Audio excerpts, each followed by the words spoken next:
In the beginning, there was darkness, and then, bang, giving birth to an endless expanding existence of time, space, and matter. Now see further than we've ever imagined, beyond the limits of our existence, in a place we call the universe. The universe is vast, wondrous, electrifying. But for space travelers looking for a thrill ride, it could be a one-way ticket. It's a place from which you can't return, or at least not in the form in which you went in. Go where no one has dared to venture. Take a virtual tour of the deadliest places in our galaxy and beyond.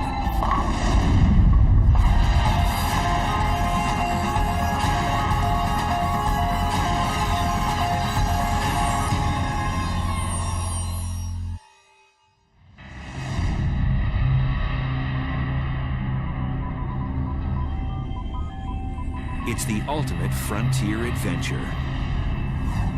Space travel.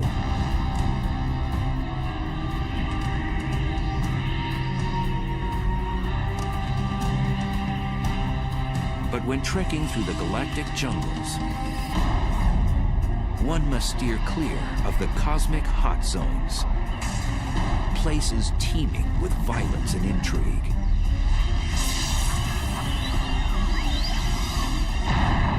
There are dangerous places, certainly very energetic phenomena that are a lot more powerful than atomic bombs being detonated, infinitely more powerful. The universe does seem to be a very violent place.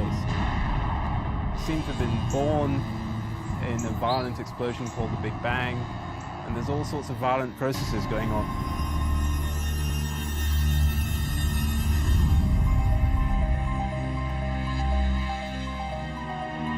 On December 27, 2004,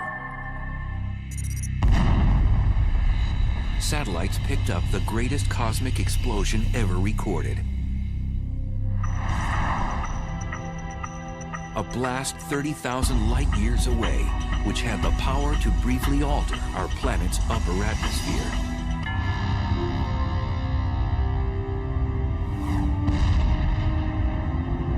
The blast was caused by a magnetar, the densest and one of the most dangerous stars in space. The magnetic field strength of a magnetar is about 1,000 trillion times the magnetic field energy of the Earth. And for reference, this would wipe the information off a credit card at a distance of about 100,000 miles away. Now this distance is sort of half the distance to the moon, so it's very nearby by astronomical standards. These mischievous stars have the strongest magnetic field in the universe. Scientists have confirmed 12 of these rare stars in our galaxy, and there may be more.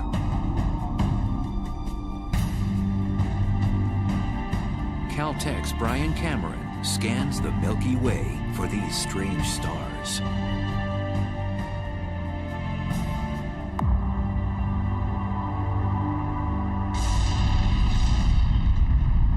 Magnetars are a special class of neutron stars with ultra-strong magnetic fields, the densest form of matter in the universe. The first magnetar showed itself in the form of a high-energy event that was detected in the late 70s, although at the time we didn't know that it was a magnetar. It wasn't until the early 90s that researchers suggested that these objects were dominated by magnetic fields, and that the magnetar theory was actually confirmed. Magnetars are born out of the death throes of massive stars.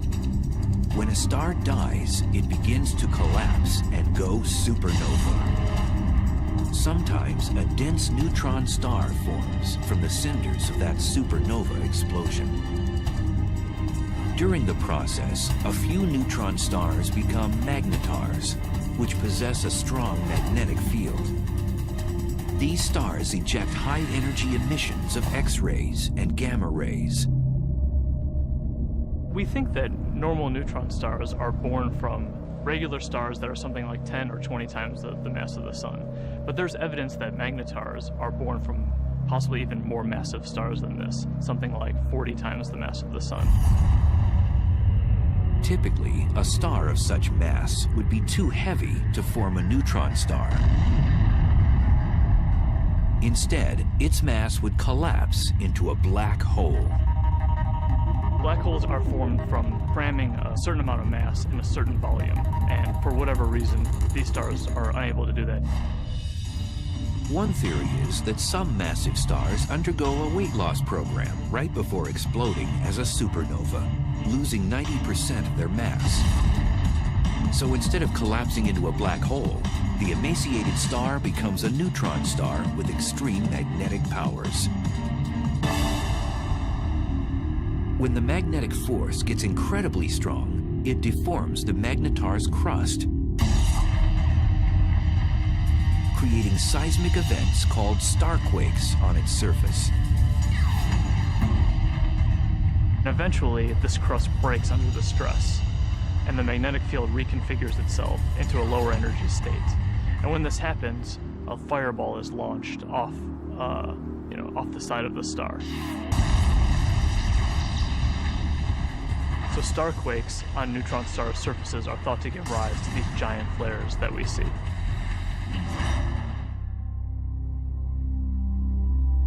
After a magnetar undergoes one of these flares, it outshines all the stars in the galaxy for the few tenths of a second that it's taking place.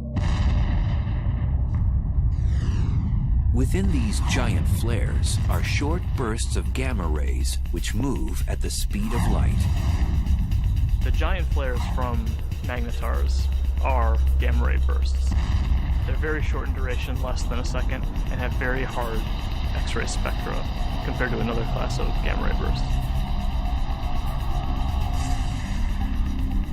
If a deep space traveler veered off course and was unlucky enough to pass within 700 miles of one of these massive objects, the consequences would be horrific.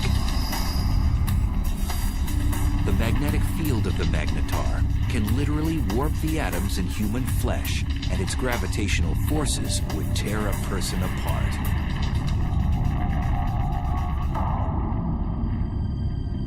So then, how close would a magnetar have to be to wreak havoc in our solar system?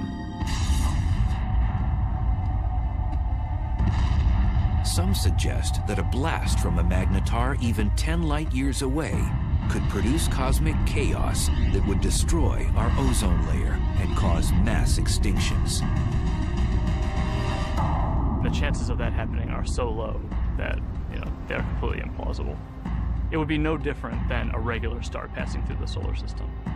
And we know that the regular star has not passed through the solar system since the solar system formed.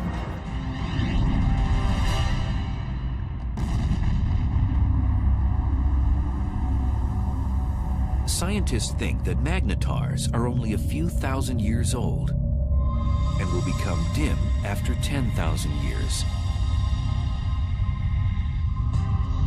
We're just now starting to understand the life cycle of magnetars.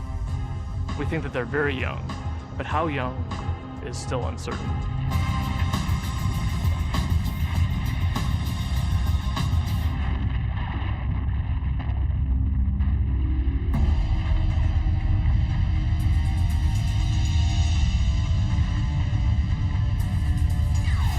In addition to magnetars, satellites and ground-based observatories have been picking up other violent things in space. Scientists have now confirmed the existence of a phantom-like force that's so strong that it might very well be the most vicious phenomenon in the universe.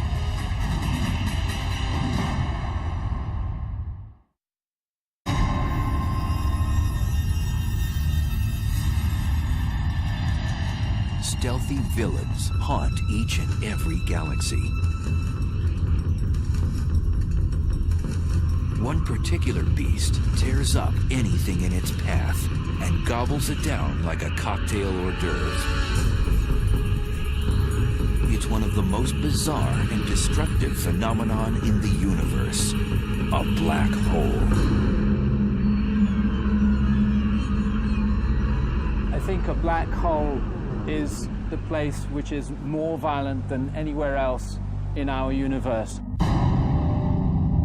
It's like going over the edge and you can't get back. It's fatal attraction, I suppose.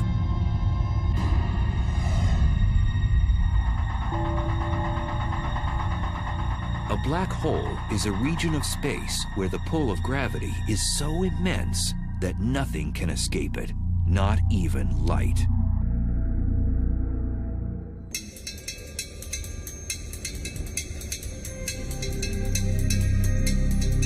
Astrophysicist and triathlete Ferial Ozel is attempting to unlock the mysteries surrounding this elusive cosmic force.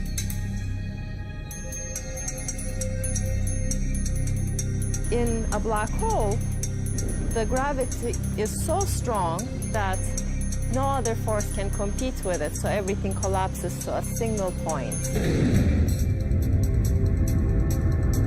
Ozel says whatever has a close encounter with a black hole will fall victim to its relentless tidal force of gravity.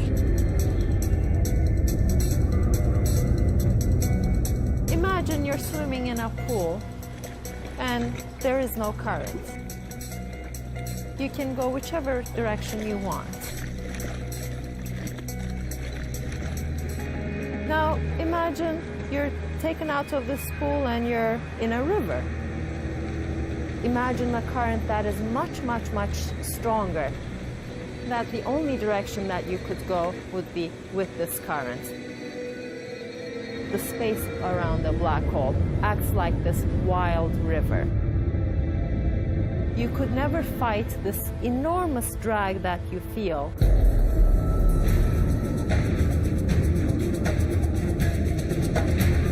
As an object approaches the edge of the black hole, called the event horizon, it reaches the point of no return. As you come closer and closer to this event horizon, you would already be approaching this extremely fast motion of space under you. And your only future direction is now into the black hole.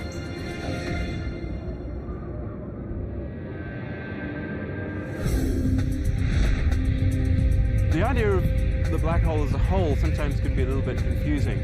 What it really is, in some sense, it's a place from which you can't return, or at least not in the form in which you went in.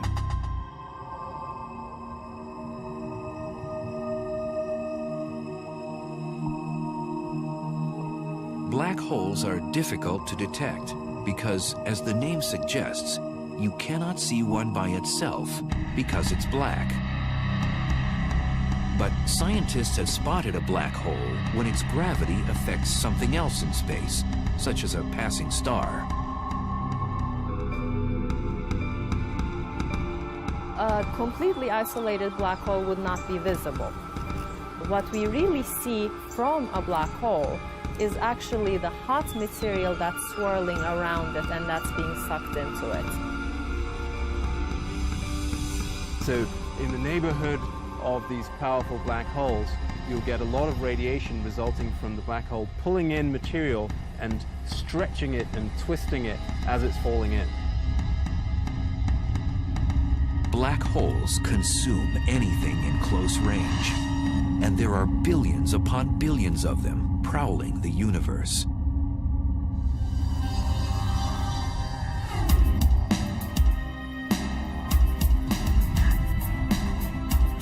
Astrophysicist Andrea Ghez is one of the world's leading black hole hunters.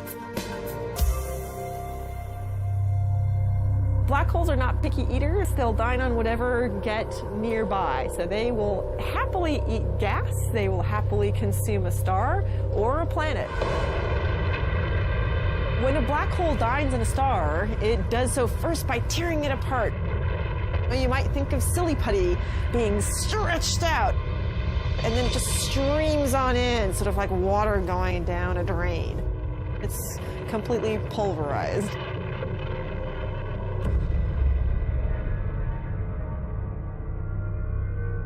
Black holes are produced, we believe, by the collapse of the core of a massive star, something like 25 or 30 times the mass of the sun or more. When it comes to the end of its lifetime, a massive star burns its core all the way past helium, carbon, nitrogen, oxygen, all the way to iron, which has no more nuclear fuel. And when that iron core builds up to a certain mass, there comes a point where it can no longer support itself, and the core will collapse all the way to a black hole, producing at the same time a supernova.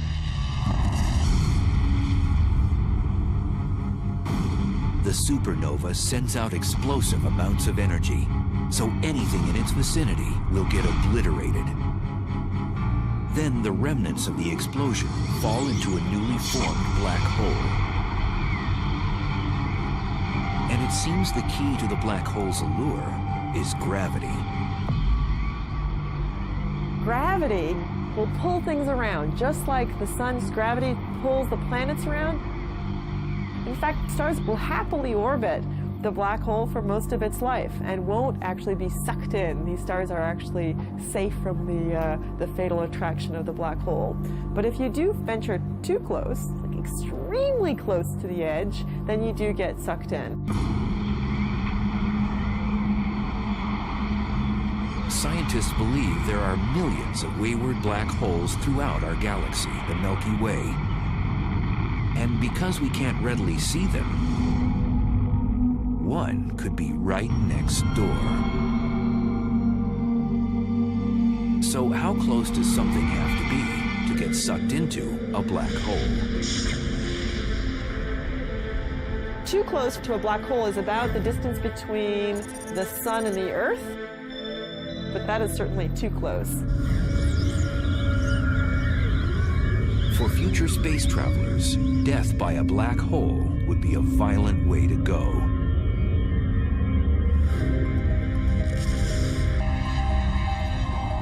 The method by which a black hole could kill you depends on how big the black hole is. They come in two categories. Most of them are the stellar mass black holes, which are 5 to 30 times the mass of our sun. If the black hole is stellar-sized, then the tidal forces near the black hole are strong enough that it will tear you apart tidally, even well outside the event horizon. If you wanted to fall into a black hole, you certainly wouldn't want to fall into one of those. It will spaghettify you. But in addition to the stellar-sized black holes, there are others that are mammoth, millions to a billion times the mass of the sun. And now scientists believe that these monsters hold center court in every galaxy, including our own.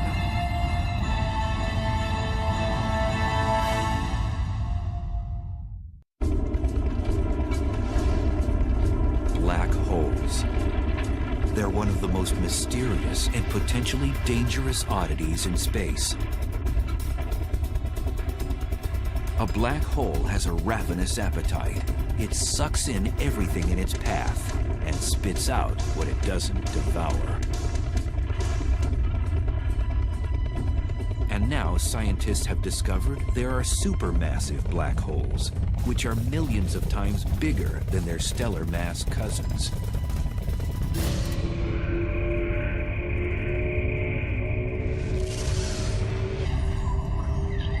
And evidence suggests that supermassive black holes were born after the Big Bang, when the universe was first created. The leading idea is that they would have formed just like a stellar black hole from the collapse of the core of a massive star. But then they grew by feeding grossly from the gas, from other galaxies which collided with them.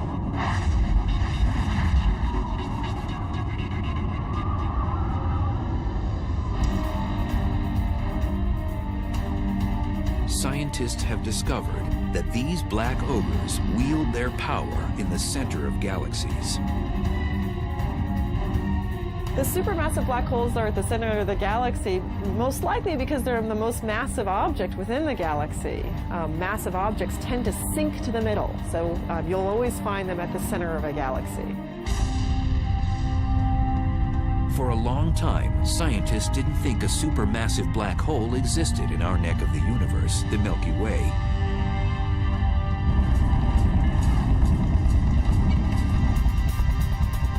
But in 1995, astrophysicist Andrea Ghez set out to prove one exists. We've done an experiment over the last 10 years to ask the question, is there a supermassive black hole at the center of our galaxy? And the way we did this experiment is to use the motions of stars at the center of our galaxy to test whether or not there's a large amount of mass inside a very small volume. And that's the proof of a black hole.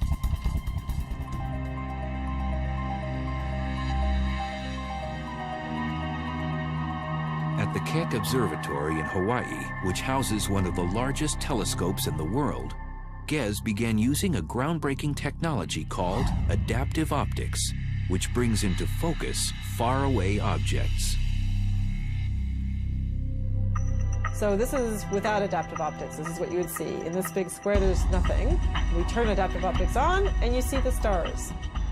This region contains the stars that provide the keys to our experiment. So we want to watch how these stars move. Ghez noticed that there was a large cluster of stars orbiting around an invisible object at the center of our galaxy. And they were moving at an unusually rapid rate. So we can actually see these stars that are really close to the center, and we can watch them go around. Those stars go around the black hole just the way the planets orbit the sun. The orbits tell us where the black hole is, so it's located right where the star is. That's the center of our galaxy. And the details of exactly how fast these stars are going around and how tight the orbits are tells us the mass of the black hole, which we think today is 4 million times the mass of our sun. For Ghez, confirming that a supermassive black hole indeed exists at the heart of our galaxy was like summiting Mount Everest. It was incredibly exciting to discover the supermassive black hole at the center of our galaxy, simply because it was a question we had set out to address. The question, is there a supermassive black hole? We could design an experiment that actually got at it.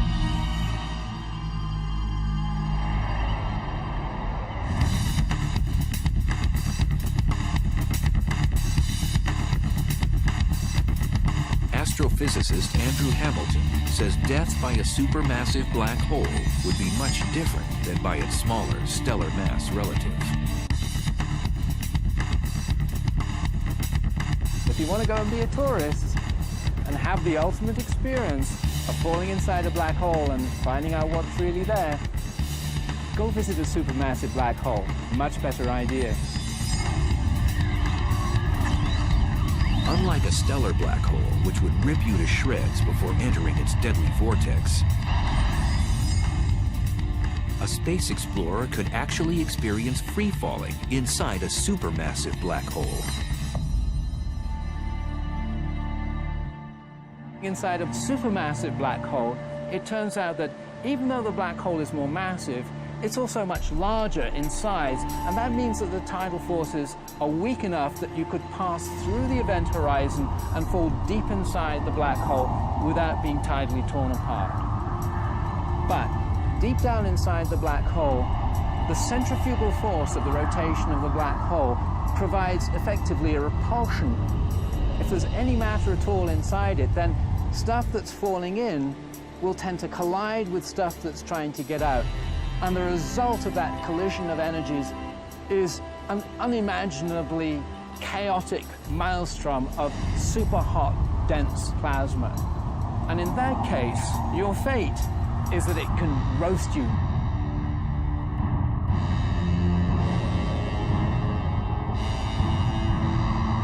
So how close would space travelers have to be to get sucked into a supermassive black hole in the center of a galaxy? For a supermassive black hole, you would have to be about 1 million to 1 billion miles from the black hole to feel its influence.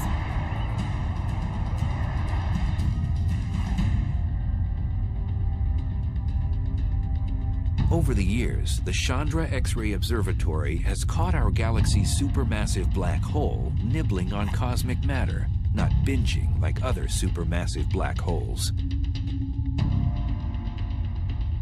Our black hole is today inactive compared to other black holes.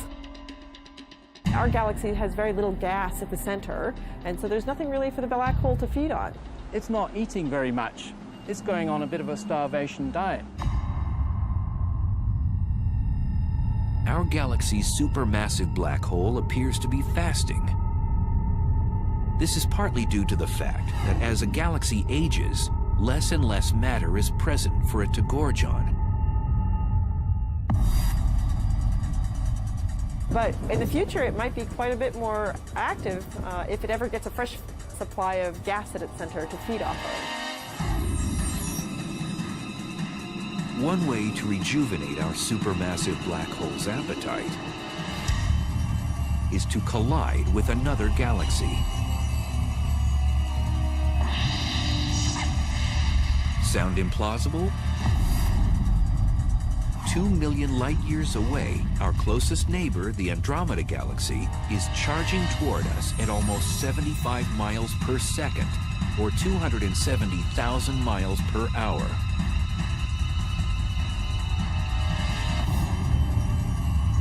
In the future, scientists predict the two galaxies will collide.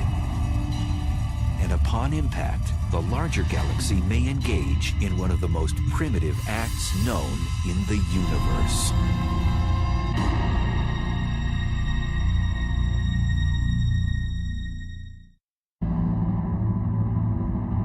It's one of the most barbaric rituals in space. A larger galaxy eats a smaller one.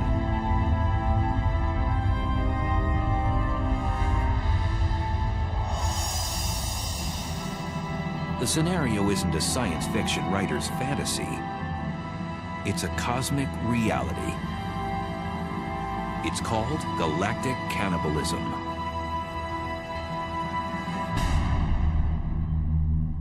The ghastly event can occur on the celestial highway when two galaxies have a head-on collision.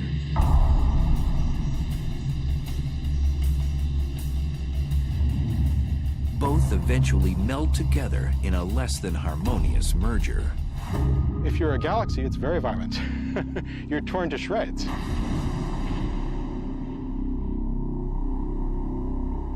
Joshua Barnes studies galaxy mergers. Acting like a crime scene investigator, he admits his research is a bit like inspecting a car crash. Imagine that you come across the scene of a car crash.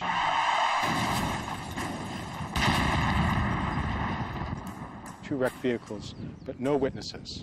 Nobody to tell you what happened. All you have is the physical evidence. That's basically what we have to do when we study colliding galaxies. So there are no witnesses to a galactic collision. All that you have is the present state of the wreckage. So you have to conduct a sort of forensic investigation to try and figure out what happened on the basis of what you have today. If they collided head-on, you would know because the fronts were squashed up, but if they, say, sideswiped each other, which is actually more likely in galactic collisions, that would leave you a completely different pattern of wreckage, and you could interpret that. So what causes galaxy mergers? It's gravity. Everything in the universe is falling freely through space, and where you've got two large objects like galaxies, their mutual gravity pulls them together, so they fall into each other. So it's really just the force of gravity pulling things around. The galaxies that we're seeing colliding today, most of them have been bound and destined to collide for upwards of 10, 15 billion years, and they're only now just making it to that first collision.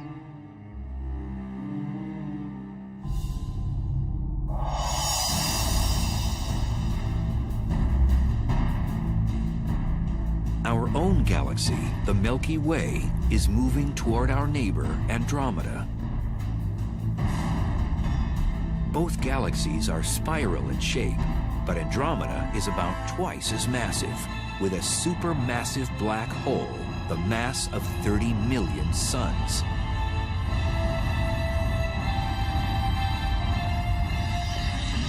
It'll look a lot like a dance. And you see the two galaxies come close together, so they kind of dance around each other, getting closer and closer and moving faster and faster before they finally come together. But at the point of impact, these galactic dancers will do more than pirouette. Each one has a spiral disk of stars, and then surrounding that, a halo of dark matter, invisible material that we can detect by its gravitational field.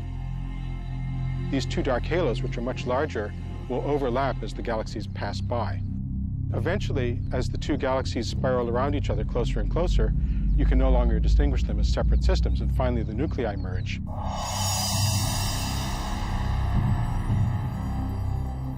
When Andromeda and the Milky Way collide, that's going to be the biggest collision that the Milky Way has seen, something like 5 billion years' time. The good news is that we, the solar system, will have a grandstand view. What will happen is that two galaxies, their spiral disks, are going to get tidally torn apart into fantastical shapes.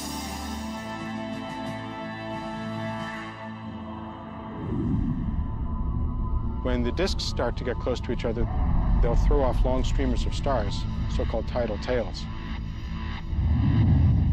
And what happens to the sun and the solar system, should we still be around, it really is hard to predict. We could get lucky and be on one of those tidal tails and get a sort of bird's eye view of the whole process as we fly out. Or we could get thrown into an orbit plunging towards the center of the merging galaxies. There's basically no way to say.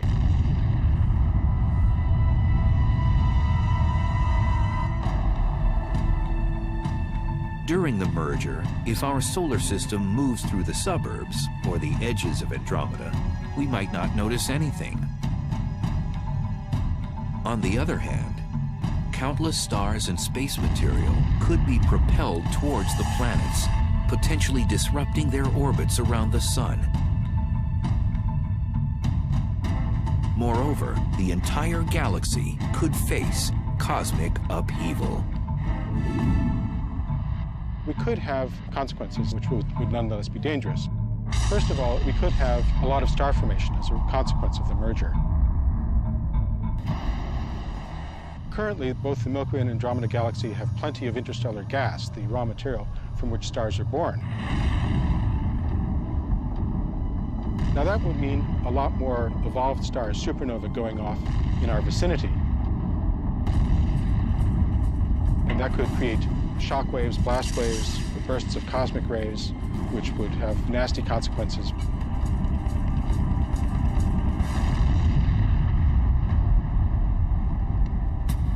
After the merger, the fate of our solar system is uncertain, as the supermassive black holes of Andromeda and the Milky Way vie for power in the newly jumbled galaxy.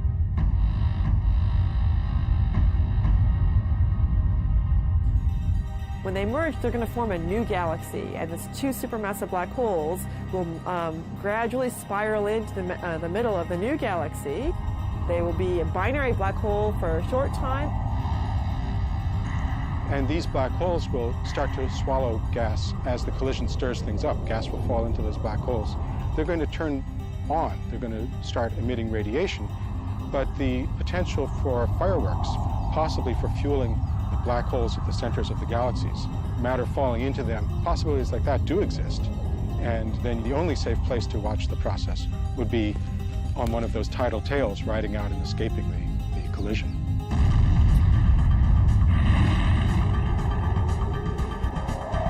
Some scientists think that Andromeda's larger supermassive black hole will eventually consume the Milky Ways. the two black holes will spiral in the center and become a binary black hole, and ultimately will merge with one another to become yet an even bigger supermassive black hole.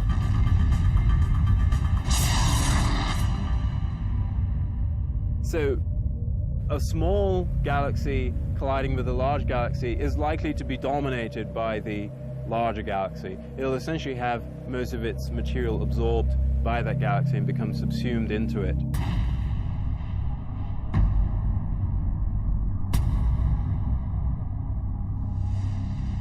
Scientists believe galaxy mergers are a way of life in the universe.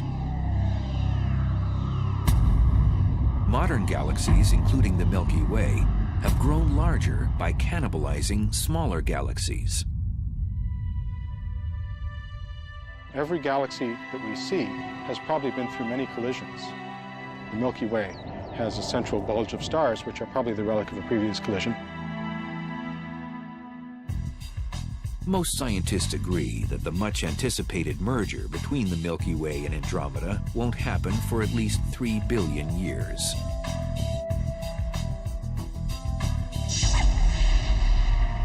But there may be more immediate dangers in space.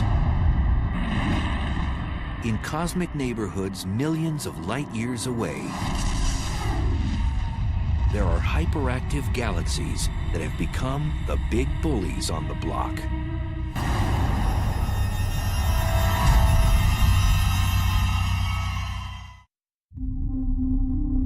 At the heart of some galaxies lives a cosmic monster.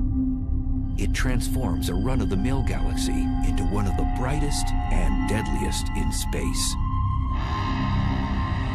Quasars are peculiar objects, each powered by a supermassive black hole that continually swallows large amounts of matter, 10 to 20 stars every year.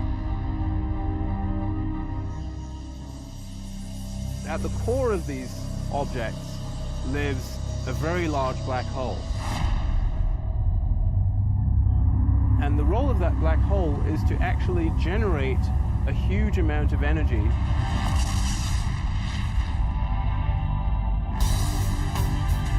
Quasars are the most energy-efficient mechanisms in the cosmos. They give off more power than 100 normal galaxies. And they're 10 trillion times brighter than our sun.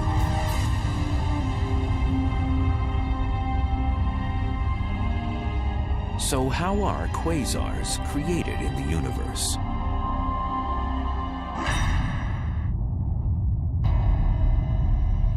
There's a fairly good connection between the last stages of a galactic merger and the so-called quasar phenomenon. If that really happens in the case of the Milky Way and Andromeda, we could have, for a period of some tens or possibly even 100 million years, a quasar active in the center of the merged galaxies. And a quasar puts out about 100 times as much energy as a typical galaxy. And if we were actually thrown into an orbit which took us towards the center of the galaxy, we could get very close to that quasar and really get scorched. The word quasar stands for quasi-stellar radio source, which means star-like emitters of radio waves. The word was coined when the quasar phenomena was still a mystery. Now we know they're not star-like at all. In addition to emitting radio waves and visible light, quasars also give off ultraviolet rays, infrared waves, X-rays, and gamma rays. All deadly if something or someone gets too close. A quasar is a supermassive black hole at large distance that is active. It's powerful, it's emitting light, and we can observe it in many wave bands. Quasars were first discovered in the 1960s, but as radio telescope imaging got better, astronomers discovered that some of those quasars also have powerful jets beaming out of them. These particular quasars are called blazars, probably some of the most violent phenomena in the universe.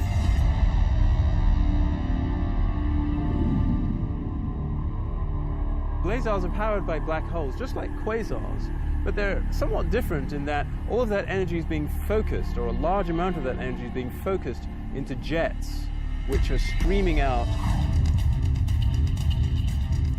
A blazar's aggressive plasma jets produce radiation in the form of radio waves all the way through the spectrum up to high-energy gamma rays.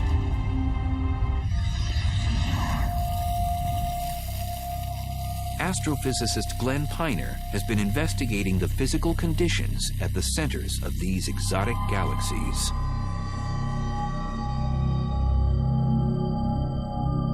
We can use this fountain to visualize the geometry of a blazar. If that circular base of the fountain represents the accretion disk, then the jet of water that's coming up represents the jet of plasma coming out from the blazar. And if the Earth is sitting up in the direction that that water is going, then we would see this object as a blazar. To an astronomer, it's like looking down a fire hose. It really gets you in the eye. You see this bright, blazing thing that we call a blazar. These blazar jets move exceptionally fast. The fastest observed move at 99.9% the speed of light. If you were to take a small object like this bowling ball and you wanted to accelerate it up to 99.9% of the speed of light, you would have to give this bowling ball all the energy produced in the world for an entire week to accelerate it to that speed.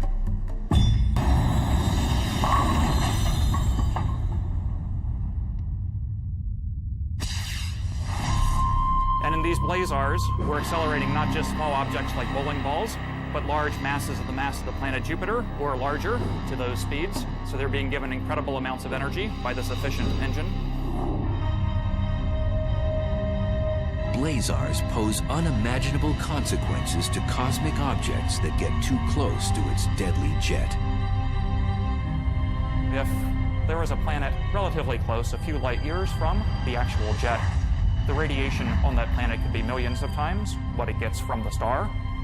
It would be continually exposed to high levels of radiation. So I don't think we want to look for life on a planet that would be orbiting a star that's in a blazar jet. Scientists link radio telescopes all over the world to achieve the magnification needed to zoom in on a blazar jet. So to give you an analogy for what kind of magnification that is, that would be magnification sufficient to read a newspaper that someone was holding in New York from Los Angeles. We'd love to look as close to the central black hole as possible so we could actually figure out how nature is accelerating these jets and getting them up to such high speeds. And we'd also like to know what it is actually that the jets are made of, because it turns out that's something that's currently not known. Until more is known about blazars, astronomers will keep a neighborhood watch for them, as well as all the other dangerous places in our uncontrollable universe. Definitely there are violent events going on in the universe. Much, much more energy than we can even imagine on Earth. There are trillions of suns shining all at once. Those are the kinds of energies that we're talking about. But in that case, the fact that we are far away from them helps the survival of our species. If we're actually traveling through space, then definitely we will have to be worrying about these events.